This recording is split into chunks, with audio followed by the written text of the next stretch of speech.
Hello, बच्चों. Let's read this question. So this question says, given below are two statement. One is labeled as assertion and other is labeled as reasons. Okay. तो देखिए बच्चों, assertion में क्या given है? Clothes containing oil and grease stains cannot be cleaned by water wash. Reason में क्या given है? Because the angle of the contact between the oil, grease and the water is obtuse.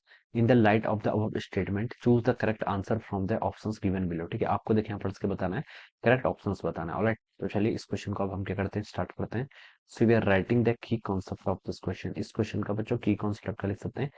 हमसे देखिए question में बोला गया है कि जो आपके ऑयल और ग्रीस के जो स्टेन्स होते हैं, हम उसको सिंपली वाटर वॉश से क्या कर सकते हैं, क्लीन नहीं कर सकते हैं. ठीक है, और इसका रीजन हमें कॉन्टेक्ट एंगल दिया हुआ है. ठीक है, तो बच्चों इस क्वेश्चन का की कॉन्सेप्ट आप क्या लिख सकते हैं, कॉन्टेक्ट एंगल लिख लीजिए. क्या लिख लीजिए, contact angle will be the key concept of this question. ठीक है, कॉन्टेक्ट एंगल देखिए क्या होगा. कॉन्टेक्ट एंगल देखिए हम डिफाइन कैसे करते हैं. कॉन्टेक्ट एंगल होता है, देखिए अगर हम देखिए मान लीजिए जैसे इसको बेसिकली ऐसे समझते हैं. ये मान लीजिए आपके पास एक गिलास है. गिलास पे देखिए आपने क्या कर रखा है, लिक्विड रखा हुआ है. ठीक है, लिक्विड रखा हुआ है तो देखिए लिक्विड आपका इस तरीके से कुछ होता है. ठीक है, लिक्विड आपका इस तरीके से कुछ रखा हो जाता है. ठीक है, ये आपका क्या होता है यहाँ पर से, ये आपका लिक्विड इस तरीके से हो जाता है. ठीक है, ये आपका क्या है, this is a liquid. Alright, अब देखिए बच्चों कॉन्टैक्ट एंगल होता है. कॉन्टैक्ट एंगल को देखिए हम यहाँ पर से कैसे डिफाइन करते हैं. ये जो एंगल बनाएगा, ठीक है, देखिए लिक्विड की जो लेयर्स है इसको नॉर्मली ऐसे होना चाहिए था, लेकिन ये थोड़ा सा देखिए ऊपर जा रही है. ठीक है, तो ये जो एंगल बनना है, इस एंगल को हम क्या बोलते हैं, आपका कॉन्टैक्ट एंगल बनाते हैं. ठीक है, ग्लास की देखिए जो सरफेस के साथ जो लिक्विड ये एंगल बनाएगा, this angle is called our contact angle. इसे हम क्या बोलते हैं, आपका कॉन्टैक्ट एंगल बोलते हैं. ठीक है, अब देखिए ये क्या आपका वाटर और ग्लास की इंटरफेस है.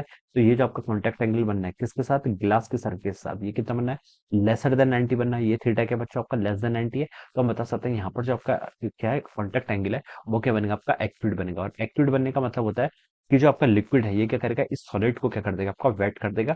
या फिर हम बोल सकते हैं ये जो लिक्विड है, जो आपका वाटर है, ये क्या कर चाहता है, गिलास के साथ कॉन्टैक्ट बनाना चाहता है. ठीक है, इसलिए ये देखिए इससे थोड़ा सा ऊपर चला गया. ठीक है, तो यानी कि ये बता सकता है कि यहाँ पर आपका कॉन्टैक्ट एंगल क्या होगा, आपका एक्यूट होगा. ठीक है, this angle is called our acute angle. ठीक है, अब देखिए लिक्विड और ग्लास के सरफेस पे जो लगता है उसे हम क्या बोलते हैं, दिस इज कॉल्ड एडहेसिव. ये आपका क्या कहलाता है. यहाँ पर आपका देखिए ये होता है किसके कारण है, कॉन्टैक्ट एंगल आपका इंटरमोलिकुलर फोर्सेस के कारण आ रहा है, और लिक्विड और सॉलिड्स के बीच में लग रहा है, तो हम बता सकते हैं ये क्या होगा, आपका एडहेसिव फोर्स का नेचर है. ठीक है, अब देखिए बच्चों सिमिलरली अगर हम एक दूसरा एग्जांपल लेते हैं, देखिए अगर आपके पास एक गिलास है, गिलास में आप क्या कर लेते हैं, मरकरी रख देते हैं. तो मरकरी की देखिए टेंडेंसी क्या होती है, ये अवॉइड करता है गिलास को. ठीक है, इट अवॉइड्स द गिलास. ठीक है, ये आपका इस तरीके से आएगा. जैसे मान लीजिए आपके पास कोई प्लेन सरफेस है, टेबल है, टेबल पे आप देखिए मरकरी रखते हैं, तो ये आपके इस तरीके से आ जाता है. ठीक है, इस तरीके से आ जाता है. ठीक है, ये देखिए कम से कम क्या चाहती है, इसके साथ आपका कॉन्टेक्ट बनाना चाहती है. क्या चाहती है, कम से कम कॉन्टेक्ट बनाना चाहती है. ठीक है, तो देखिए यहाँ पर अगर हम कॉन्टेक्ट एंगल देखें बच्चों इस केस में, तो हम क्या करेंगे, देखिए जो इसकी सरफेस है इसको हम यहाँ पर क्या करेंगे, ऐसे ड्रॉ करेंगे. ठीक है,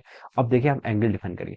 एंगल देखिए आपका ऑलवेज उस साइड से डिफाइन किया जाता है. यहाँ पर हमने एंगल यहाँ से डिफाइन नहीं किया. क्यों नहीं किया, एंगल आपका वहां से डिफाइन किया जाता है जहां पर आपका लिक्विड है. ठीक है, इस साइड पर आपका लिक्विड था तो आपने यहाँ से एंगल डिफाइन किया. सिमिलरली देखिए आपका ये मरकरी है. ठीक है, मरकरी इस साइड से है तो आप एंगल यहाँ से डिफाइन करेंगे. ये एंगल देखिए आपका थीटा हो जाएगा. ठीक है, यहाँ पर भी देखिए आप टेंजेंट ड्रॉ कर सकते हैं. सॉरी, ये थोड़ा बाहर हो गया. यहाँ पर भी हम क्या कर सकते हैं, टेंजेंट ड्रॉ कर सकते हैं. तो ये जो आपका टेंजेंट होगा, ये जो आपका टेंजेंट है, ये अपना टेंजेंट ड्रॉ कर दिया. ये आप यहाँ से एंगल डिफाइन करेंगे. ठीक है, अंदर से.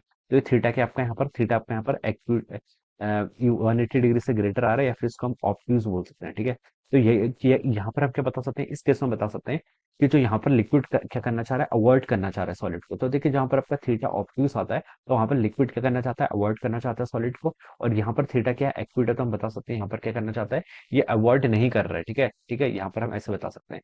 अब बच्चों देखिए आपसे क्वेश्चन बोल रखा है कि clothes containing oil and grease stains cannot be cleaned by water wash. ठीक है, वाटर वॉश से क्या कर सकते हैं, इसको क्लीन नहीं कर सकते हैं. ठीक है, अब बच्चों देखिए जैसे आपकी जैसे ही आपकी क्या है, this is the oil surface, ये क्या आपकी ऑयल की सरफेस है. ठीक है, इस पर देखिए देखिए ऑयल वाले कपड़ों को जब हम क्या करते हैं, वाटर में रखते हैं. ठीक है, तो वाटर के साथ देखिए जो आपका एंगल बनाता है, ये आपका इस तरीके से बनाता है. ठीक है, ये आपका इस तरीके से होता है. तो देखिए अब यहाँ पर से हम जो एंगल डिफाइन करेंगे, ये एंगल, ये क्या आपका बच्चों, अगर ये आपका एंगल कैसा बनना है, this is our obtuse angle. ये 90 डिग्री से तो ज्यादा बनना है ना. ये एंगल देखिए क्या बनना है, 90. हम ऐसे टेंजेंट ड्रॉ करेंगे, तो ये जो आपका एंगल बनना है, it is greater than the 90 degree. ये क्या आपका 90 डिग्री से ग्रेटर है. तो बता सकते हैं जो यहाँ पर आपका एंगल ऑफ कॉन्टेक्ट एंगल है, ये कितना होगा, आपका 90 डिग्री से क्या ग्रेटर है. तो ये क्या आपका ऑब्ट्यूज एंगल बनना है. और जब आपका ऑब्ट्यूज एंगल बनता है, तो हम बता सकते हैं कि लिक्विड क्या चाहता है, आपका इसको वेट नहीं करना चाहते. क्या नहीं चाहता है, इसको वेट करना नहीं चाहता है. या फिर हम ऐसे बोल सकते हैं, देखिए जब आपका एंगल, कॉन्टेक्ट एंगल क्या होता है, 90 डिग्री से क्या होता है, ग्रेटर होता है, तो ये इसके साथ देखिए ये क्या, इसके साथ हम यहाँ पर से बता सकते हैं अगर ये आपका कॉन्टैक्ट एंगल क्या है ग्रेटर देन 90 है तो इसको अवॉइड करना चाह रहा है, ठीक है। तो हम बता सकते हैं ये जो आपका ऑयल था ये वाटर को क्या करना चाह रहा है, अवॉइड करना चाह रहा है, क्योंकि यहाँ पर इनका कॉन्टैक्ट एंगल क्या है ग्रेटर देन 90 है, ठीक है। तो देखिए ये क्या करता है, इसको अवॉइड करता है, ठीक है। तो इसीलिए देखिए जो आपके ऑयल और ग्रीस में जब हम वाटर में डालते हैं तो वाटर और ऑयल क्या करते हैं, एक दूसरे को क्या करते हैं, अवॉइड करते हैं, ये आपस में कांटेक्ट नहीं बना पाते। इनका जो कांटेक्ट जो मॉलिक्यूलर फोर्सेस होता है वो क्या होता है, ज्यादा स्ट्रांग नहीं होता है। अगर स्ट्रांग नहीं होता है तो वाटर का मॉलिक्यूल्स ऑयल को अपने से क्या कर सकता है, एडहेसिव जो यहाँ पर आपका फोर्स लगेगा, सॉरी कोहेसिव फोर्स जो लगेगा, लिक्विड लिक्विड के बीच में लग रहा है, वो आपका फोर्स क्या हो सकता है, ज्यादा स्ट्रांग नहीं होता है। तो इस कारण वाटर के साथ साथ जो आपका ऑयल और ग्रीस होता है वो भी उसके साथ बाहर ड्रेन में नहीं चला जाता है, ठीक है। तो दिस इज द रीजन।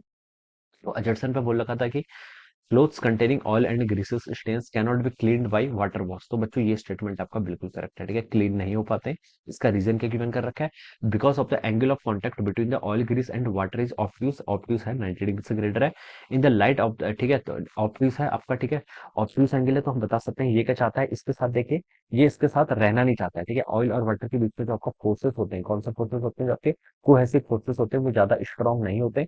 इसलिए वाटर और ऑयल क्या करते हैं, एक दूसरे को अवॉइड करते हैं, ठीक है।